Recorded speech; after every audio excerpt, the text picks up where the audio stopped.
Welcome to the Jack Duffley Show, a weekly podcast exploring investing, real estate, the markets, law, technology, and everything in between. Here's your host, Jack Duffley. Hey everyone, welcome back to the show. Good to have you here with me today. If you have not already, here is a gentle reminder to be sure to leave a review on iTunes. Again, if you haven't already, because that will help this show to get out to more people, which is always a great thing, and I would appreciate that very much. And also be sure to follow me on my other platforms, including Facebook, Instagram, and TikTok. Yes, I have started a TikTok, and it is about investing and personal finance content generally. So if you want to check that out and you happen to be on the platform already, be sure to check that out and leave me a follow there. And you can also go to jackduffley.com/links, and you'll be able to see pretty much all of my pages and all of my relevant affiliate links. There's some free stuff there that you might as well check out. So again, that's jackduffley.com/links. But I hope everyone is enjoying their holiday season and everyone is safe and doing well. But going into the new year, I thought I would talk a little bit about doing too much versus too little and trying to find a sort of balance in your life as you try to achieve your goals, since it can be very overwhelming if you're looking to the next year. I know for me, I like to try and do a ton of things, and sometimes it can be overwhelming. I have all these things I want to do and want to get to, and it can be hard to kind of narrow things down, but at the same time, I don't think you want to narrow down too much. But you definitely want to have some sort of goal going into the new year, really at any point in time. I think the key to any sort of success is having at least some sort of high-level plan, because when you have that high-level plan, you can set out smaller steps to try and get to it. And that way, even if you fall up a little bit short, you still have made significant progress towards whatever that goal is you want. In my own life, I am juggling a number of things that I'm trying to work on all at the same time, and it can almost get discouraging when I'm trying to make progress on a bunch of things at once, and they're all making very little progress at the same time, or sometimes no progress, and that can be kind of frustrating. But I always think it's better to have your hands in too many things as opposed to too little, especially when you're in a position like mine where I'm still young and I still have many years ahead of me and I have years to get to my goals. Even though I have some short-term goals I'm going to get to too, I think it's better to be in a position where you can try and progress on many different skill sets at the same time, so that as you get more experience and as you get through those goals, you'll be in a much better position later on, because those skills will all be built up and they'll have a sort of supplemental effect on each other. In a way, you'd have one skill set in one area that complements another skill set in a different area, and that's hard to say that that's a bad thing. I think that's a very good thing and is ultimately the goal that anyone has. Since I'm of the belief that generalists are really the ones who triumph long term, at least financially and even in their own lives with happiness and everything, since they have multiple skill sets to go off of. And not only does that give more peace of mind, since you know that if something happens to your job, career, family, you have more skill sets that you can pull from and more skill sets that you can do to stay productive, to stay valuable to society, and to stay fulfilled in your own life. So having multiple skill sets certainly is not a problem. The question is how to get there. And there's kind of two camps that I see. You have I'll call it the David Epstein camp, though it's not unique to him. Many other people have articulated it in a different way. But he recently wrote a book called Range, and it's about this idea of generalists triumphing in a specialized world. I think that was the subtitle to the book. So that's kind of one camp. And on the other camp, you have the one thing camp. That's Gary Keller, the famous author and founder of Keller Williams, the large real estate brokerage. He has a number of great books out there. The One Thing is one of his more popular ones. It's a pretty easy to read book about really niching down and focusing on very specific tasks as you try to reach a greater goal. And there are some good things in the book, but that's kind of the other camp. It's the more specialized, niche down, find the thing you're really good at and stick to that one thing, and then you can build from there. That's the one thing camp. So you got Range on one side and the one thing on the other. And I don't think either is totally wrong. They have really great things in both books and in these both camps. There are great values and ideas in both of them. However, I would lean much more heavily towards the Range camp. And maybe I'm misinterpreting what the one thing says, but I'll go ahead and explain it now.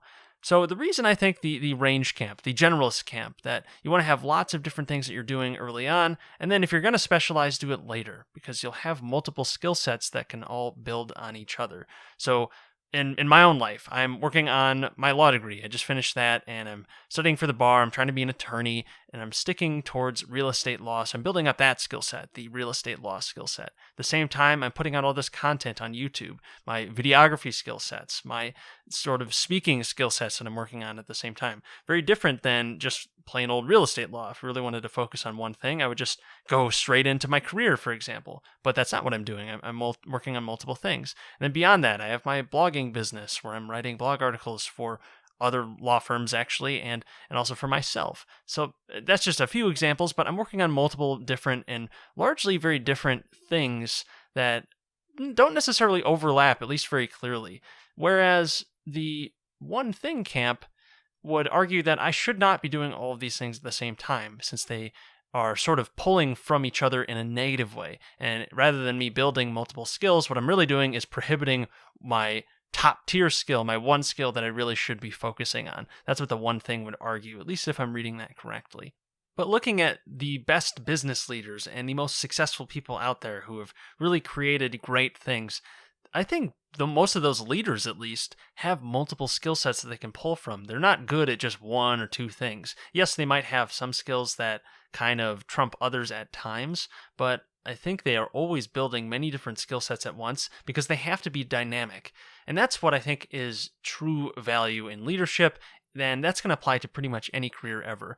Yes, you can work on specific skills a lot, and you can have one or two really great skills that can help you get started maybe, but ultimately the goal is to become dynamic and have flexibility to address different situations with many different skill sets to pull from. You're not stuck with just your one thing. You're not a one-trick pony.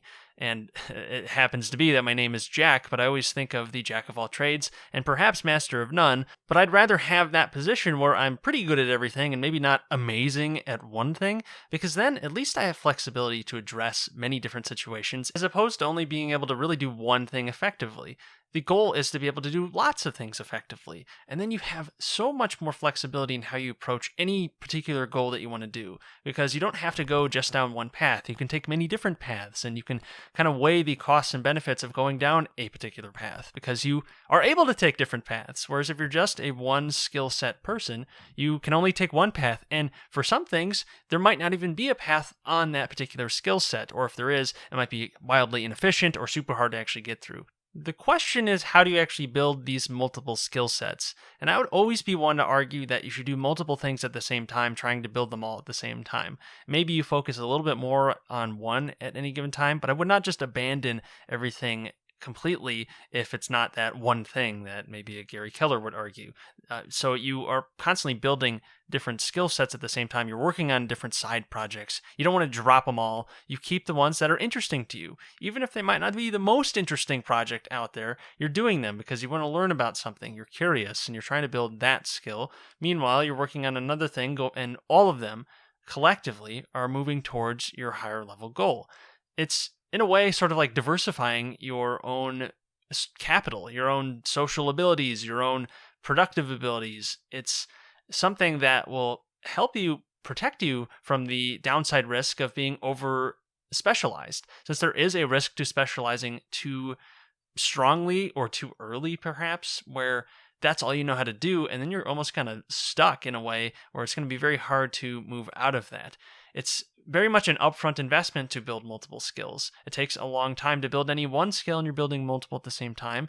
But as you learn in one area, oftentimes the values you learn in that one skill transfer to another one and make learning that next skill a lot easier. Whereas if you're overly specialized and don't have a lot of different perspectives or a lot of different talents, abilities, whatever it is that you've worked on, it can be very hard to try and move out of this one-dimensional lens that you might have on something. So I think multiple perspectives is incredibly important, since that's going to give you the ability to build more skills quicker, but also the ability to pivot, like I've kind of been suggesting, and take those different paths if you want to. But to the one thing camp, the specialization camp, I'm not saying that there's no value to that. And I think that the one thing itself, the book, has some really good ideas in it, especially when it comes to clarifying your plan and figuring out how you can take a small step towards that plan, focusing on maybe one thing at a time in the real short-term sense, not necessarily in the long-term sense, but you have this overarching goal that you're going towards, and you want to break it down and try and cut out the things that really aren't pushing towards that goal. Because that could be the case, that you're just doing a bunch of distractor projects that don't actually help you in the long term. But I would definitely say that if you have multiple projects that all feed into the same overarching long-term big goal, then I don't think there's a reason that you shouldn't do them if you can feasibly handle all of them at the same time. And even if you can't handle all of them at the same time, at least trying to, since you always want to be at capacity if you're trying to actually maximize your output and maximize your growth. You want to be doing as many things as you possibly can at the same time, obviously within your own mental boundaries, since you don't want to lead to some sort of burnout, but the point is that you don't want to be limiting yourself. If you set this low bar for yourself and you're only doing one thing and it's almost too easy, then you're holding yourself back in that way too. So you want to be careful with that. The one thing doesn't suggest that that's what you should do, obviously, but it is a risk if you're not paying attention to it. So going into 2021, what I would say is you should have an overarching goal for sure. A big one that you're going for. Where do you want to be 10 years from now, 15 years from now, 20 years from now, or even just 5 years from now? Some sort of longer term goal that's not going to be achieved in a month or two. Or maybe it is if a miracle happens, but you can't really expect miracles. So you have this long-term goal you're going for. That you should definitely have going into 2021 and into the new year, or really into any new year. You have your overarching goal ready to go. Now it's time to take some steps towards it. And maybe there are multiple routes to that goal. And that's where I would say you should try to go for a couple routes potentially, if you can handle multiple ones at the same time, or find a way to try and expedite one skill over another or one path. But always making sure that you're focusing on that big overarching long-term goal. No matter what you're doing underneath it, whether it be one thing or many things, making sure that those things that you're doing are going towards that overarching goal, that overarching thing that you want, that overarching skill that you want to build. I would not niche down to the extreme, and I would make sure that you're keeping a diversified perspective on everything, whether that be in your productivity, in the skills that you're trying to build, in politics even. Making sure that you're maintaining different perspectives all at the same time not only will make you better versed on these issues, but will also allow you to find, again, that path of least resistance that you have the option to take because you know something about that particular area, whereas you might not have known about it if you niched down too quickly into the extreme and you cut out otherwise useful skills that you could have been building. But that's pretty much all I wanted to talk about today. Just wanted to give some perspective on approaching the new year and approaching your goals and making sure that, at least in my view, you don't niche down too quickly into the extreme, and making sure that you're actually working on multiple different ways to try and get to your ultimate goal, because that way you will have different perspectives and can be dynamic, since being dynamic is one of the most important things that you can do in a world where things are changing so rapidly, where hardship can hit a particular industry or a particular city or state or whatever happens. You have multiple exit routes and multiple safety nets that you've built for yourself because you're working on multiple different things in different areas all at the same time. But hey, if you're really good at one thing, nothing saying that you shouldn't put most of your time towards that one thing. You want to be as productive as you can, and if you have an advantage in a particular thing, do it, since that's how you can really provide some serious value, and that's going to help you in a lot of different ways. But don't be afraid to try and diversify that one thing, since you never know how long that's going to last and how much value you're going to provide before someone else can provide a different sort of value that other people will start preferring, and then you'll be left high and dry. So you want to make sure you are diversifying that way. But otherwise, that's all I've got for today. If you like this sort of content, definitely be sure to leave a review on iTunes. If you're on YouTube, leave a like and subscribe there. And remember to check out all my links, whether it be to my social accounts, to some great free stuff, free brokerages, free stocks, lots of good stuff in there at jackduffley.com/links. Again, that is jackduffley.com/links. I'll include a link to that in the show notes, so you don't even have to remember that. Just go down there and click on it, and you'll be able to see all my links, and it'll be a nice centralized location where you can always get to that. But until next time, take care. Thanks for listening to The Jack Duffley Show. Be sure to subscribe so you never miss any new episodes. For more content on personal finance, real estate, and other topics, check out jackduffley.com.